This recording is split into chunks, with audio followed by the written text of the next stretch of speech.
थे। उनके गुरु श्री रामदास स्वामी थे।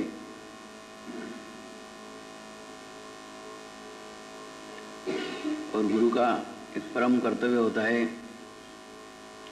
कि अपने शिष्यों पे ध्यान रखे, अपने शिष्यों पे नज़र रखे, कहीं वो अपने मार्गों से विमुक्त तो नहीं हो रहे हैं।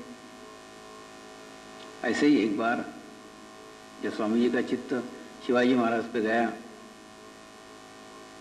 तो उन्हें पता चला कि शिवाजी महाराज को अहंकार हो गया है, ईगो हो गया है।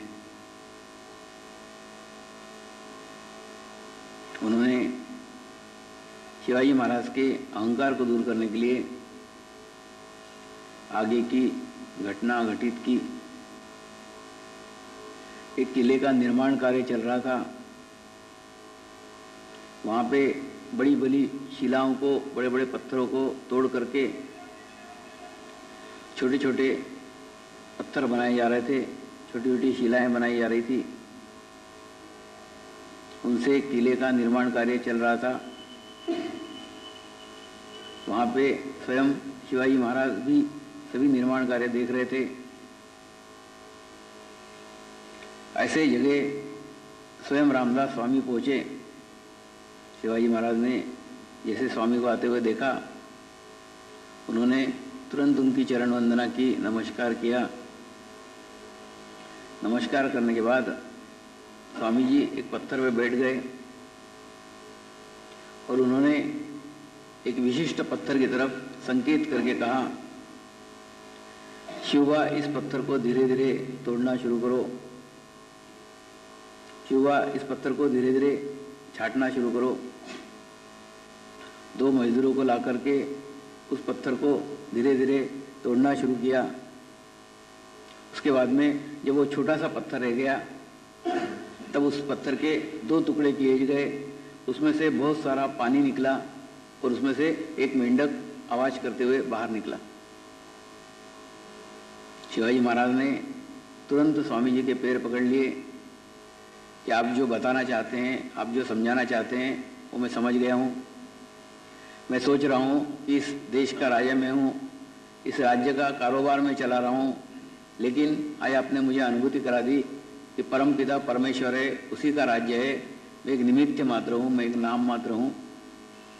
इस मेंढक की भी रक्षा वो परमेश्वर कर रहा है, वो परमात्मा इस पत्थर के अंदर भी उस मेंढक की रक्षा कर रहा है। ऐसा चमत्कारिक प्रकृति का रचने वाला परम पिता परमेश्वर है, वही सब राज्य को चला रहा है। मैं एक निमित्त मात्र हूँ, मैं एक नाम मात्र हूँ। आज से ये सब राज्य मैं आपके झोले में डाल देता हूँ, आपके इच्छानुसार इस राज्य को मैं चलाऊंगा। स्वामी जी ने कहा, राज्य चलाने के लिए मेरे पास समय नहीं है और राज्य का लेके मैं क्या करूँगा। ये सब कुछ तेरे ही लिए अच्छा है, तेरे लिए उपयुक्त है। मेरे को कुछ नहीं चाहिए, सिर्फ मेरे को तेरा समर्पण चाहिए, एक समर्पित भाव चाहिए। वो समर्पित भाव लाते हुए तू इसी राज्य को चला, मेरे को उसकी कुछ आवश्यकता नहीं है। उसके बाद में स्वामी जी की चरण पादुका रख के शिवाजी महाराज ने आगे अपना शासन कारोबार चलाया। इस प्रकार से मनुष्य के अंदर दो प्रकार के स्थितियाँ रहती है, दो प्रकार की अवस्थाएं रहती है। इन दोनों ही अवस्थाओं से बचते हुए गुरु का कर्तव्य है कि वो शिष्य को सही मार्ग पे ले जाए, ठीक मार्ग पे ले जाए।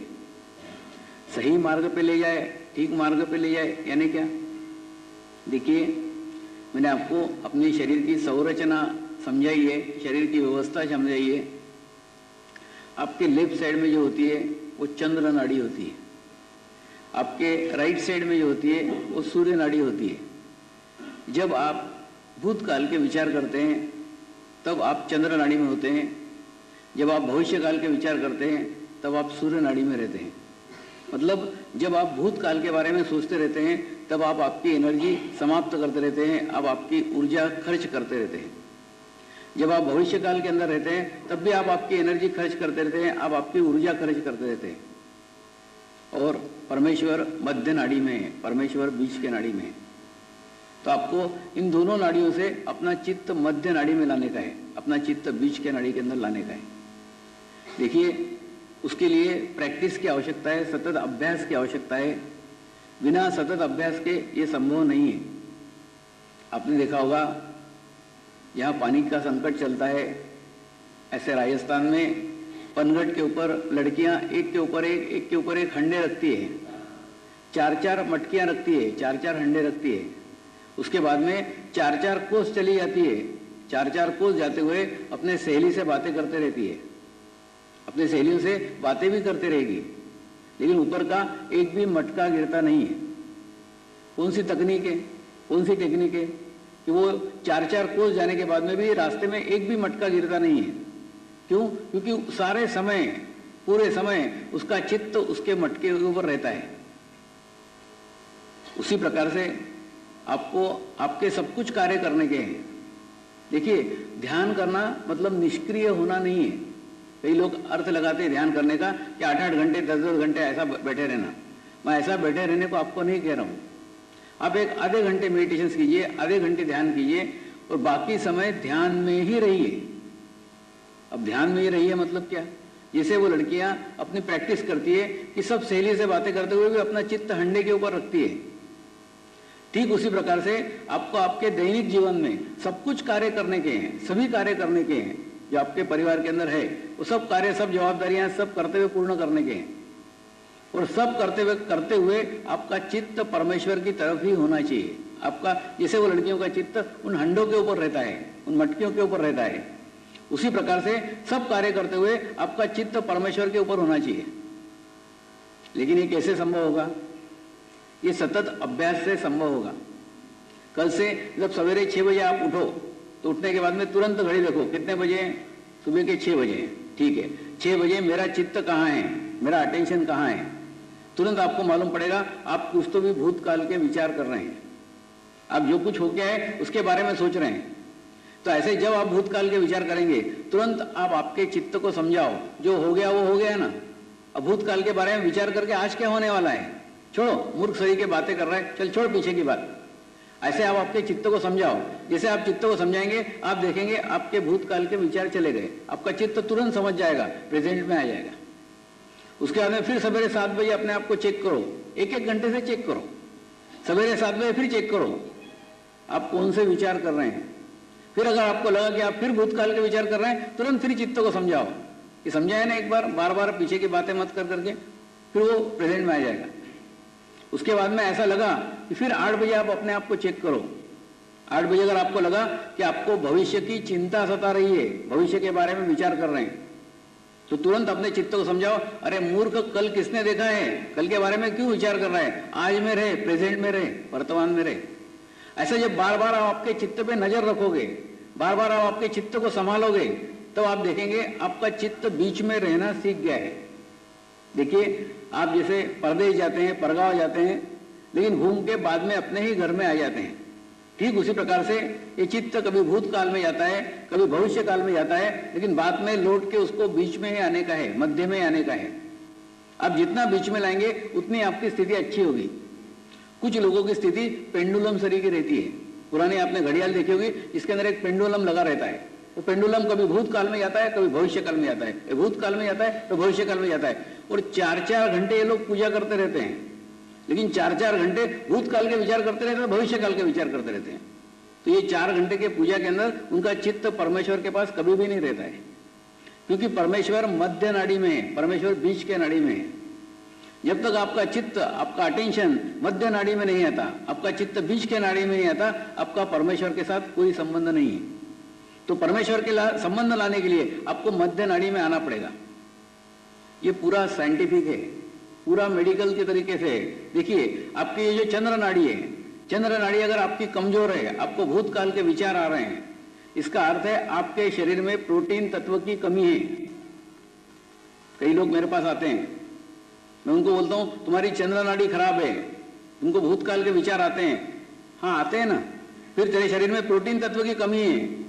स्वामी जी मैं तो प्रोटीन का ये खाता हूं, वो खाता हूं। अरे खाता है और निकालता है, लेता कुछ नहीं ना, इसीलिए तेरा चंद्र नाड़ी वीक है। आप क्या खाते हैं उससे लेना नहीं है, आप क्या लेते हैं, क्या ग्रहण करते हैं। अगर आपकी चंद्र नाड़ी खराब है, आप कितने भी प्रोटीन तत्व खाइए, वो प्रोटीन तत्व आपके बदन को लगेंगे नहीं। क्योंकि क्या है, लेने की क्षमता ही समाप्त हो गई है। तो चंद्र नाड़ी आपकी प्रोटीन तत्व से संबंधित है। उसके बाद में आपकी जो सूर्य नाड़ी है, ये सूर्य नाड़ी आपके कार्बोहाइड्रेट से संबंधित है। आपके शरीर में अगर कार्बोहाइड्रेट तत्व की कमी हो गई है तो आपकी सूर्य नाड़ी वीक हो जाएगी। अगर आपका लीवर गर्म है तो कुछ दिन आप सिर्फ चावल खाइए।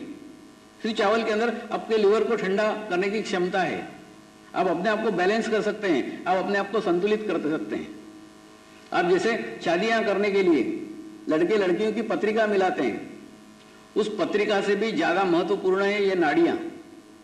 देखिए, ये स्थिति दोनों की मिलना चाहिए। अगर नहीं मिलती है तो विरोधाभास होता है। कैसा होता है मैं आपको बताता हूं। अगर पति भी चंद्र नाड़ी वाला है, मतलब भूतकाल के विचार करने वाला है, रोने वाला है, और उसके बाद में उसके लिए लड़की भी आपने ऐसी ही चुनी जो भूतकाल के विचार करने वाली है, चंद्र नाड़ी वाली है, और दोनों की अगर आपने शादी कर दी तो क्या होगा? जब कोई समस्या आएगी, कोई प्रॉब्लम आएगी, दोनों गला फाड़ के रोने को बैठेंगे। क्यों? क्योंकि दोनों चंद्र नाड़ी वाले हैं। और जब चंद्र नाड़ी वाले लड़के की शादी चंद्र नाड़ी वाले लड़की के साथ होती है तो दोनों की चंद्र नाड़ी वीक हो जाती है, दोनों कमजोर हो जाते हैं। और ऐसे ही अगर एक सूर्य नाड़ी वाली कमजोर वाली लड़की की शादी एक सूर्य नाड़ी कमजोर वाले लड़के से करेंगे तो क्या होगा? सूर्य नाड़ी कमजोरी का अंतिम लक्ष्य है अहंकार। दोनों के अंदर इतना अहंकार रहेगा, इतना ईगो रहेगा, दोनों झगड़ते ही रहेंगे, जन्म भर झगड़ते रहेंगे। क्यों? क्योंकि कोई भी मानने को ही तैयार नहीं है, कोई भी एक दूसरे की बात मानने को तैयार नहीं। दोनों जने मेरे मुर्गी की 3 टांग, मेरे मुर्गी की 3 टांग, दोनों ही लड़ेंगे। फिर कैसा होना चाहिए? एक चंद्र नाड़ी वाला होना चाहिए, एक सूर्य नाड़ी वाला होना चाहिए। मतलब जीवन में कोई समस्या आ गई तो एक रोने बैठ गया, दूसरा कहता ठीक है, होगा जो होगा देखा जाएगा, रो मत। उसके बाद में एक अगर अहंकारी है तो दूसरा उसको झेलने की क्षमता होने वाला चाहिए। ऐसा होगा तो दोनों की गाड़ी चलेगी, नहीं तो नहीं चलेगी। एक बार एक सेंट्रल स्कूल का टीचर एक लड़की का फोटो लेके मेरे पास आया। उसने ये नहीं बताया कि मेरा लव अफेयर चल रहा है, वो बताया कि मैं बहुत सारी लड़कियां देख रहा हूं, वैसे इस लड़की से भी शादी करना चाहता हूं, इससे शादी करूं क्या? मैंने फोटो देखा, फोटो देखते ही मैं समझ गया कि मामला गड़बड़ है। मैंने उसको बोला ये लड़की से अगर शादी की तो जिंदगी भर एक एक दिन तरसेगा, एक एक दिन तेरे को निकालना मुश्किल हो जाएगा। लेकिन उसने नहीं बताया कि उसी लड़की से उसको शादी करने की है। बाद में उसी लड़की से उसने शादी की, वो लड़की दिल्ली की थी। और उसके बाद में दिवाली के दिन मेरे को नमस्कार करने को आया। दोनों पति पत्नी आए। आने के बाद मेरे को बोलते स्वामी जी आपने जो बोला है ना बिल्कुल सही है, एक एक दिन काटना मुश्किल हो रहा है, क्या करूं? मैंने बोला अब निभा, अब क्या करेगा? तेरे को जब पहले समझाया था तब नहीं समझा, अब बोल रहा है क्या करूं? अब कोई मार्ग नहीं, अब निभा। प्रॉब्लम क्या थी? वो लड़की उसकी ट्रांसफर करने के लिए उसको परेशान कर रही थी। बोली गुवाहाटी से ट्रांसफर दिल्ली करा ले। अब कोई ट्रांसफर हाथ में है क्या? तो बाद में वो लड़की उसको छोड़ के चली गई। मैं तो मेरी पीआर जा रही हूँ, तेरी ट्रांसफर हो जाता आ जाना। उसको बाद में छोड़ के चले गए। तो एक एक दिन निकालना उसका मुश्किल हो गया था। ये क्या रहता है? ये एक चंद्र नाड़ी वाला है, एक सूर्य नाड़ी वाला है, तो दोनों की स्थिति अच्छी होगी। एक अंधा और एक लंगड़ा, मतलब एक को चलते नहीं आ रहा है, दूसरा रास्ता नहीं दिख रहा है, तो ऐसी जोड़ी होगी तो दोनों की चलेगी। लेकिन दोनों ही लंगड़े हो गए तो क्या हो गया? दोनों ही अंधे हो गए तो क्या हो गया?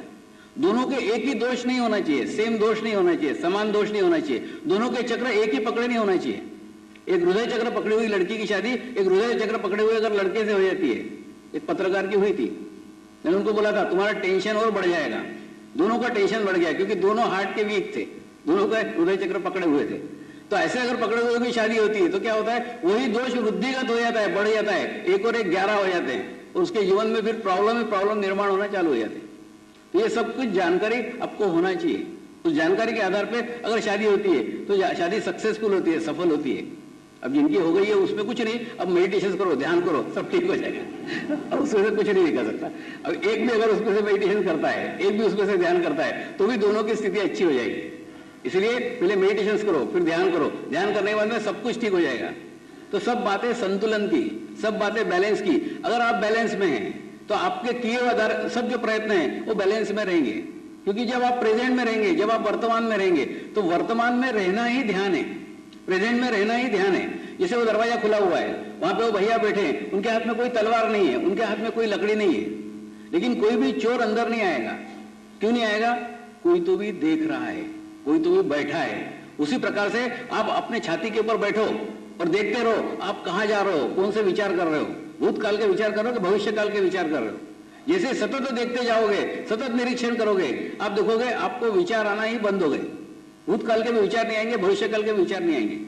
देखिए, जैसे आप मेडिटेशन करने लग जाते हैं, आप ध्यान करने लग जाते हैं, तो क्या होता है, जैसे आपको आदत है 10-10 मिनट का विचार करने की, तो एक ग्राफ बनता है आपके शरीर के अंदर।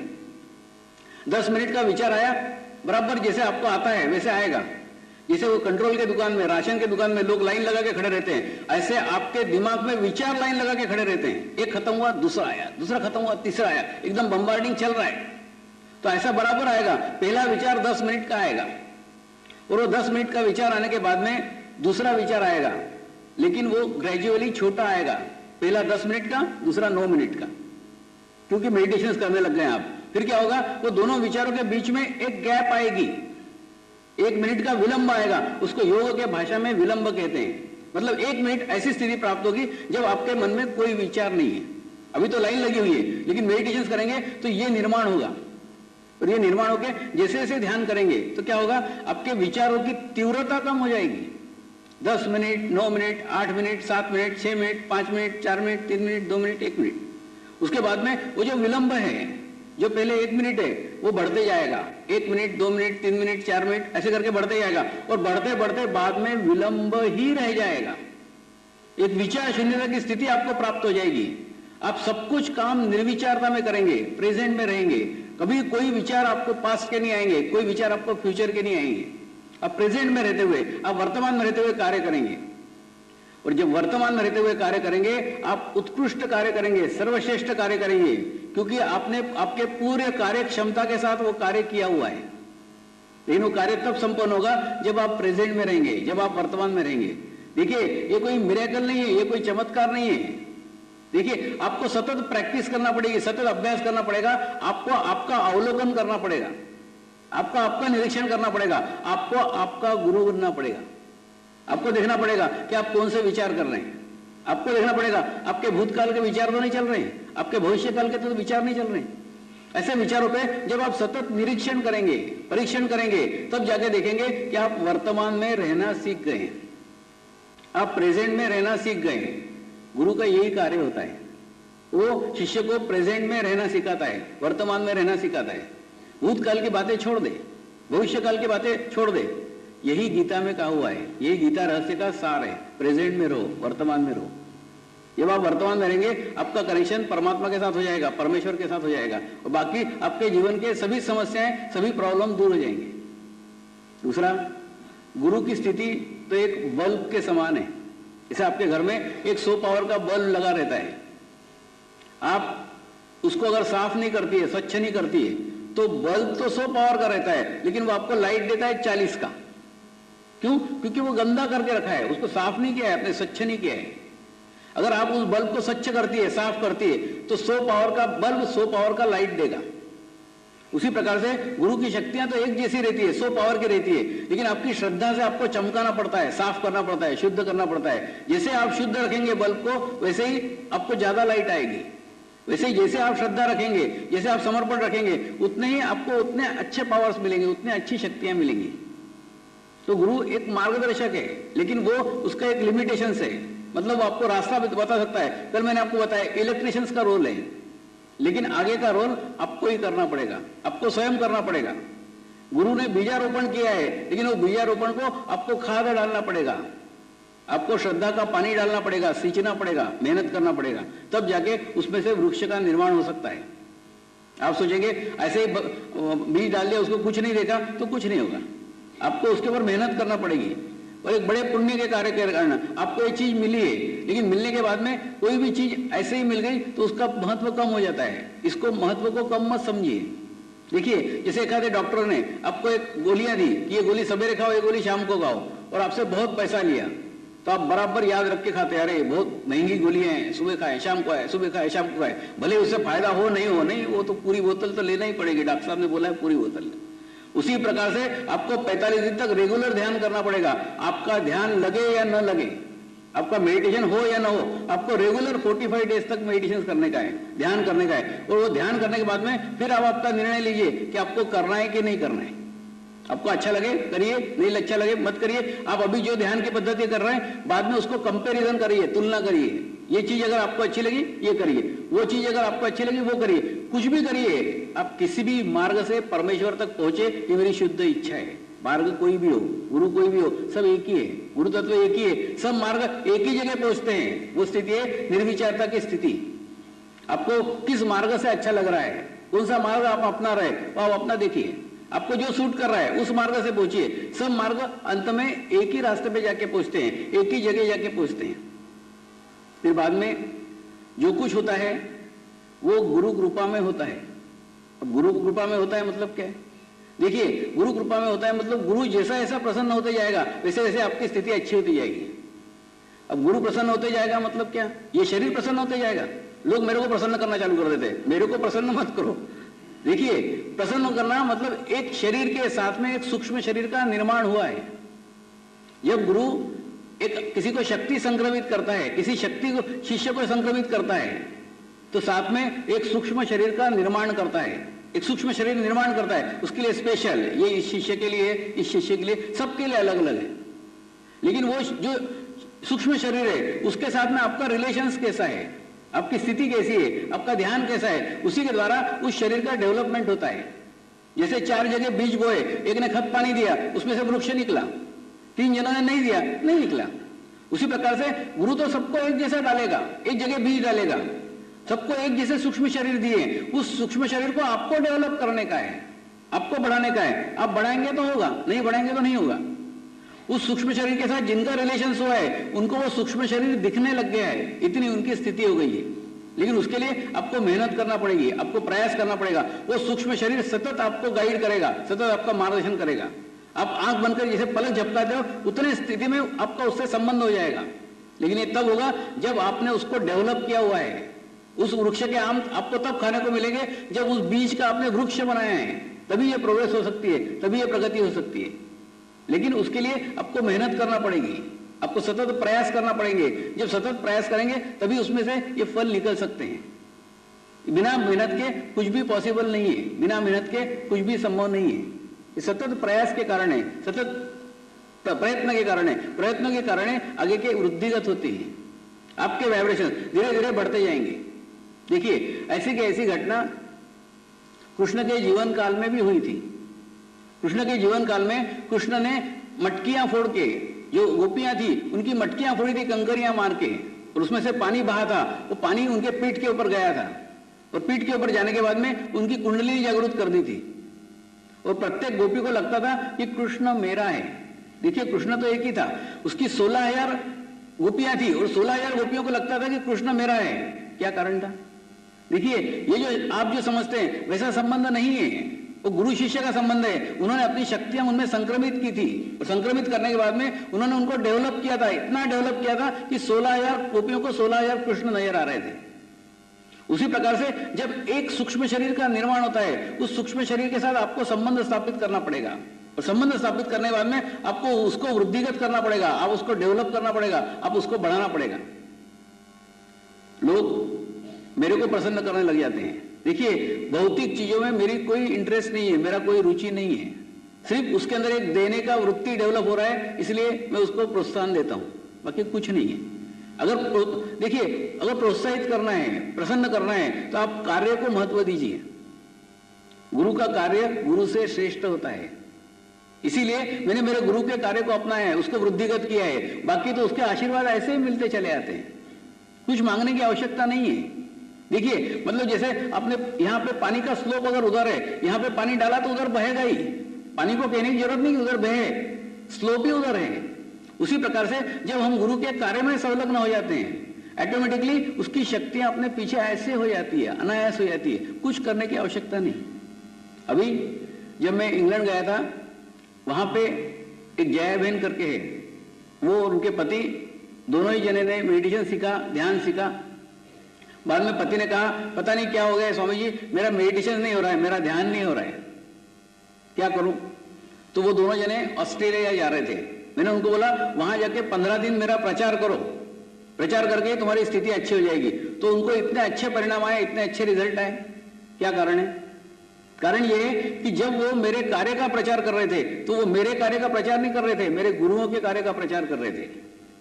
तो वो मैं गुरुओं का चैनल बन गया, वो मेरा चैनल बन गए, और जैसे ही चैनल बन गए उनके अंदर से वो शक्तियां प्रवाहित होना चालू हो गई। जैसा एक पाइप है पड़ा हुआ है रास्ते में, उसमें अटाला है, कचरा है, लेकिन वही पाइप अगर नल से कनेक्ट हो गया तो उसके अंदर से पानी बहना चालू हो जाता है, और जब पानी बहना चालू हो जाता है वो पाइप स्वच्छ हो जाता है, वो पाइप पवित्र हो जाता है। तो इसी प्रकार से ये कार्य है, कार्य को महत्व दो, और कार्य जितने अधिक स्तर तक पहुंचे